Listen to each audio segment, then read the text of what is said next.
Yun na nga lang, abogado si Attorney Lopez eh. Kasi alam niya kung ano sasabihin niya doon sa mga pumasok sa kwarto niya. Na take note, nagnakaw pa ng cellphone. Saan ka nakahanap?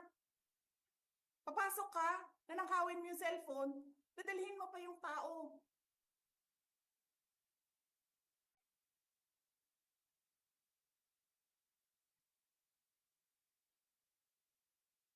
Diba? Princess, you're raising your hand.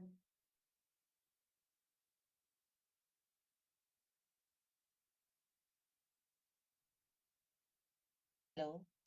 Naririnig po ba ako, Princess Maui? Yes. Oh, thank you. Good morning po, Madam Vice President. Thank you so much nga po pala